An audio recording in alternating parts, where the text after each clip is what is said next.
tableau. Oh, qui est beau le tableau. Il est toujours beau. Ah, mais il me tente pas. C'est comme la première fois, hein? Je ne fatigue pas de le regarder, Mère Dioville, ça nous donne l'idée de ce qui s'est passé pendant le typhus. Tout le travail qui a été donné pour les malades. C'est bien réussi, hein? Bon, on va s'arrêter ici. Oui. On va faire une génuflexion.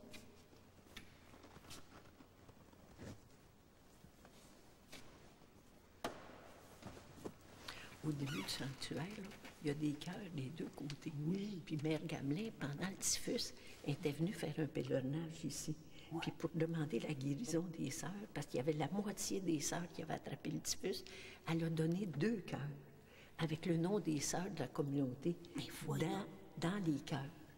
Puis il y en a 2 qui sont à nous autres. C'est nous autres qui les a donnés. Puis il y en a des petits et des gros. Oui, mais on ne sait pas lesquels. On ne sait pas lesquels.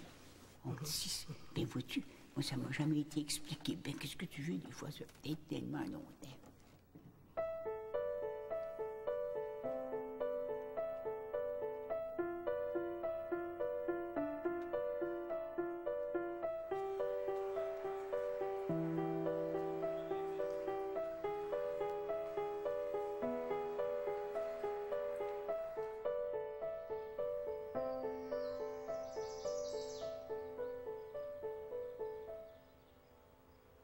Vous connaissiez ça ici, là?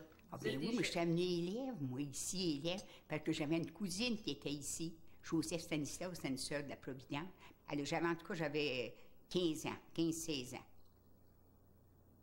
Puis là, c'est ça, quand je suis revenue, là, il y avait 65 quand je suis arrivée ici.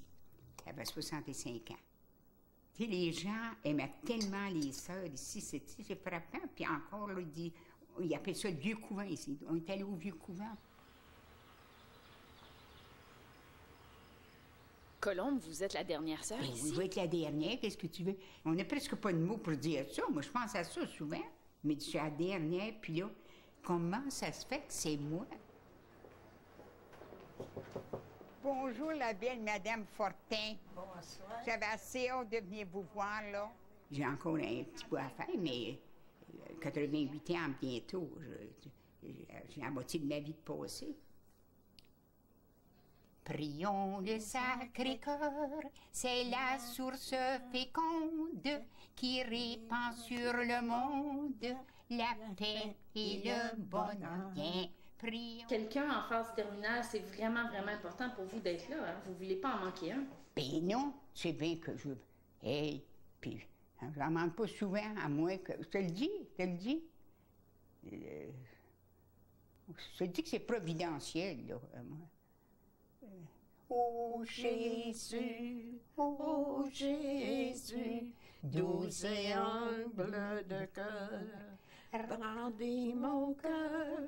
Je m'émerveille, puis j'ai pas fini.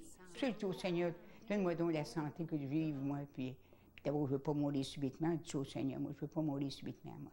Je vais être accompagnée comme je fais avec les personnes qui m'accompagnent beaucoup, là, en fausse terminale, puis je veux que quelqu'un soit près de moi. J'ai eu la canne, puis c'était pas pire encore, là. Mais quand j'ai eu la machette, là, ça a été dur, là. Oh, j'ai pleuré. Je me disais, là, voir que moi, je suis avec la machette, puis je vais visiter des personnes qui sont toutes en machette, et que mets-toi un peu à ma place. Oh non, j'ai dit, ça se peut-tu? Et ça marche, là. Oh, écoutez ça, écoutez. C'est aujourd'hui la fête du Sacré-Cœur de Jésus. Écoutez ça attentivement, là. Le cœur sacré de Jésus est vraiment la source de la vie. La fête du Sacré-Cœur. Il donne à boire Écoutez à ça, ceux là. qui ont soif. Son Sacré-Cœur... Vous ne voulez pas y aller à la maison mère?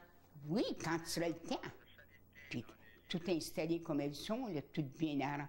Et je dirais, bien, c'est ça, je vais aller à la maison mère, moi, quand je serai plus capable ici, puis quand je serai plus capable, je vais le savoir quand je serai plus capable.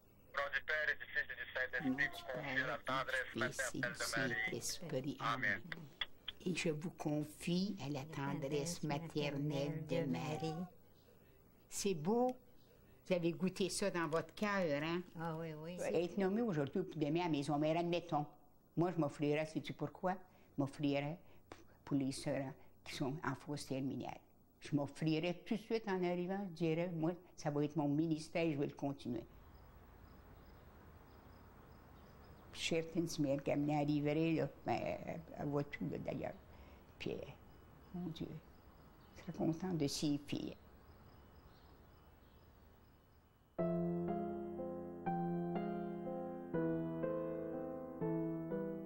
Émilie, au moment des troubles de 1837-38, avec quelques dames de charité, ils ont été autorisés, eux autres, à aller les visiter, les patriotes, qui étaient emprisonnés au pied du courant. Les patriotes, eux autres mêmes, lui avaient donné le nom de l'ange des prisonniers. On avait supprimé le droit de visiter les prisonniers. Comme elle savait que les femmes ne pouvaient pas entrer en prison, alors elle se faisait aider par le fils ou la fille d'une ou l'autre des épouses dont le papa était en prison. Avec des messages toujours, la maman pouvait écrire, la petite fille apportait le message en prison. Mère Gamelin a fait ça pour soutenir ces gens-là, pour conserver les liens entre les familles. Elle est allée même jusqu'à utiliser ses relations politiques pour obtenir une dernière visite de la famille avant leur pendaison. Là. L'évêque de Montréal, Monseigneur Lartigue, n'aimait pas tellement ça, ses relations avec les liens qu'elle entretenait avec ces prisonniers-là. Mais elle continuait. On va prier pour les prisonnières de Tanguay. Sœur Granger. Oui, c'est vous. C'est vous, c'est vous. C'est vous, c'est vous. Ah ouais. Notre Père qui es aux cieux, que ton nom soit sanctifié, que ton règne vienne, que ta volonté soit faite sur la terre comme au ciel. Donnez-nous aujourd'hui notre pain de ce jour. Pardonnez-nous nos offenses, comme nous pardonnons aussi à ceux qui nous ont offensés. Et ne nous soumets pas à la tentation. C'est votre fête bientôt? C'est votre fête à l'automne? Vous allez avoir quel âge?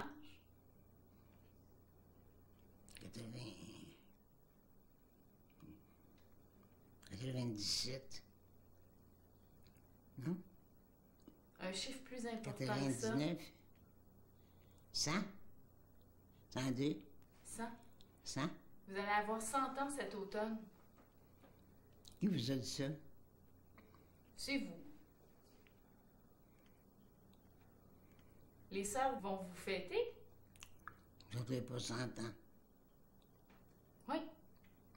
Je suis née en 1912. On est en 2012.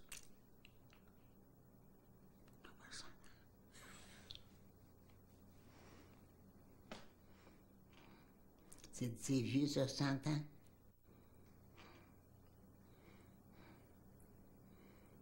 Qu'est-ce que vous en pensez? Ben, je pense que c'est un peu vieux. Je ne manque de rien, rien, rien. Rien que du ciel, puis ça sera pas trop long, parce que je commence à être vieille. Je m'en aller au ciel. Peut-être que je ferai un petit peu de purgatoire. Je voudrais voir qu'est-ce qui se passe là.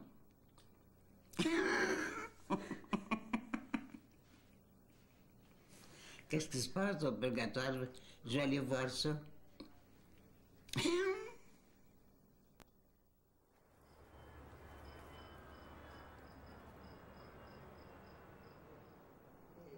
Vous sentez-vous heureuse de venir, d'avoir la chance de donner de la joie?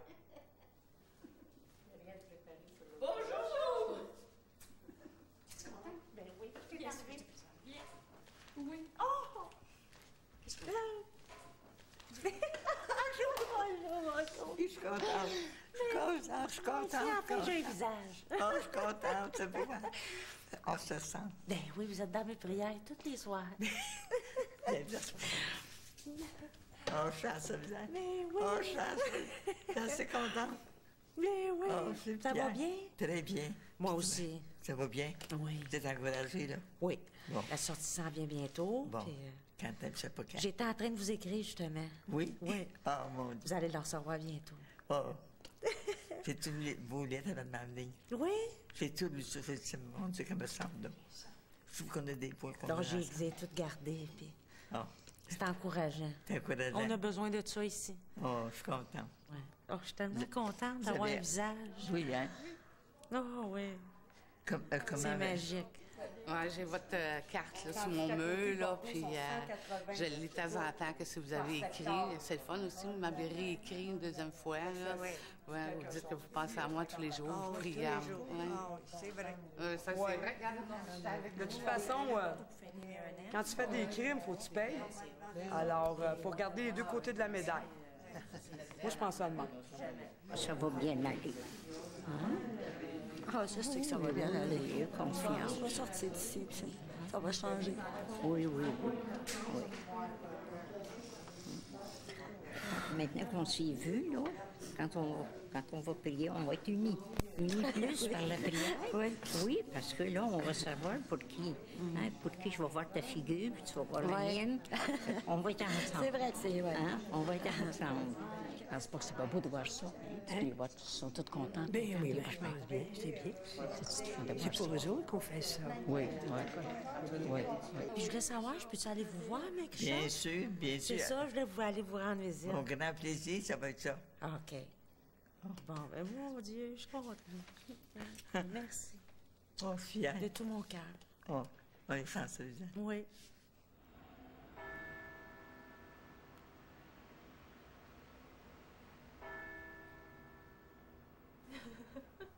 Oh, il te regarde.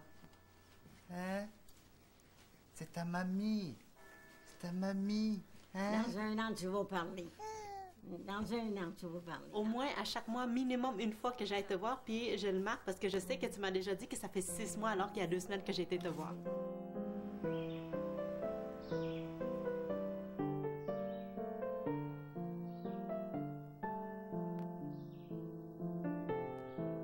T'as été à beaucoup de baptêmes, hein?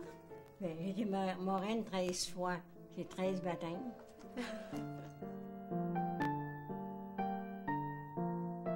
Mes parents ils ont quitté le Vietnam, puis mon père était un boat people.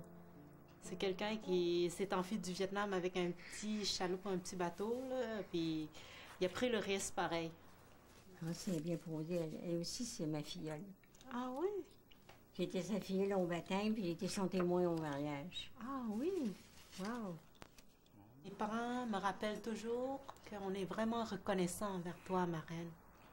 Jamais personne nous aurait aidé tant que ça. J'ai fait mon devoir, comme l'Évangile dit, aider les étrangers. Mais tu sais, ma les reine... étrangers, j'ai été des étrangers pour moi. Vous Mais venez tu sais, ma reine, c'est grâce à toi que mon père s'est converti. Ah oui? Ben oui, parce que mon père, avant, il était né dans une famille que mon grand-père était bouddhiste, puis mon père était pas très pratiquant. Puis mon père, il s'est rendu compte, dit, mais voyons donc, on n'est pas de la même famille avec toi, pourquoi tu nous as aidés, puis tu nous aimes? Mais c'est parce que d'après ma loi, d'après mon cœur, il n'y a pas de limite. Que ce soit de n'importe quel pays, n'importe quelle religion. L'amour est toujours là. Mais c'est pour ça que mon père s'est rendu compte que Oui, c'est une tu me religion fais qui a plaisir, beaucoup d'amour. Tu me fais plaisir en me disant ça. Oui? Je sais pas pour vous envoyer des fleurs, là. Oh mon Dieu. Mais vous imaginez pas le bonheur que vous m'avez donné en aidant ces familles-là.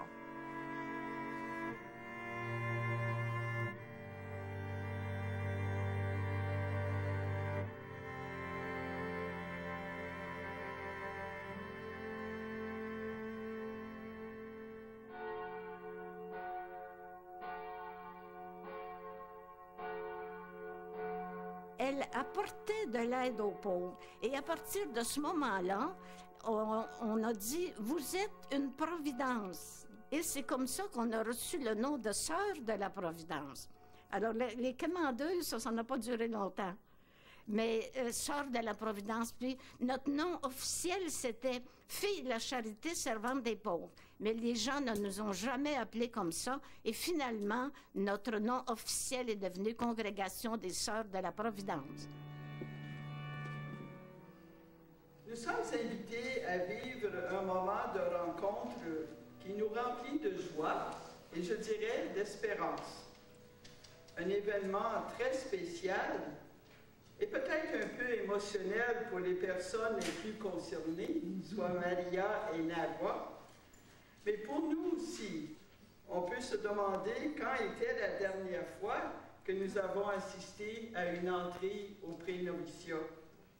Je désire commencer le pré-noviciat pour m'engager de plus en plus avec le Seigneur dans le cheminement à la vie religieuse comme Émilie Gamelin. Maria, peux-tu me dire pourquoi tu as choisi notre congrégation? J'ai choisi votre congrégation car j'aime servir et aider les personnes pauvres et malades. Et comme j'ai vécu avec le Sœur de la Providence plusieurs années à Alexandrie, j'ai trouvé des différentes activités dans l'esprit de Mère Émilie Gamelin comme je désire. Suite à ce que vous venez d'exprimer, nous vous accueillons avec joie dans notre grande famille religieuse.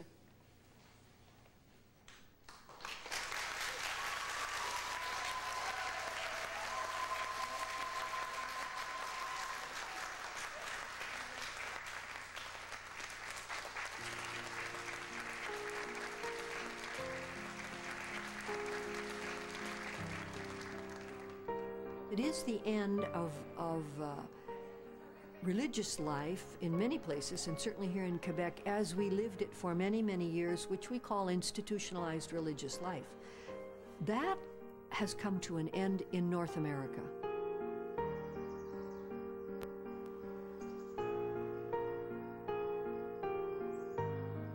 Les Sœurs de la Providence au Québec ne meurent pas, je dirais, parce qu'il y a des autres Sœurs de la Providence ailleurs dans le monde qui continuent avec le même esprit et le même charisme.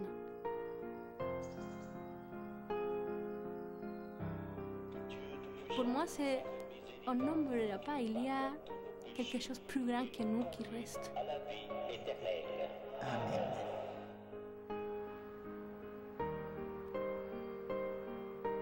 Si Mère Gamelin était de nos jours, elle accueillerait les mêmes personnes. Des sans-abri, il y en a eu tout le temps. Ils sont peut-être plus nombreux là, puis ils sont peut-être, comment je dirais, donc, plus malheureux peut-être aussi, avec tout ce qui se vit, puis tout ce qui se passe.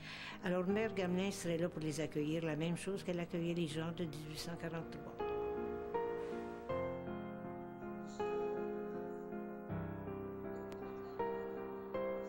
Je suis tombée en amour avec l'histoire de la bienheureuse Émilie Gamelin. Alors, je dirais que c'est elle qui est venue me rejoindre par son histoire. Il y a certaines écoles au Cameroun où on chante l'hymne à la Providence que Mère Gamelin chantait avec ses vieilles. C'est fascinant d'entendre des enfants de 4 ans, de 6 ans et plus chanter ce qu'une femme du 19e siècle, une Montréalaise, a chanté.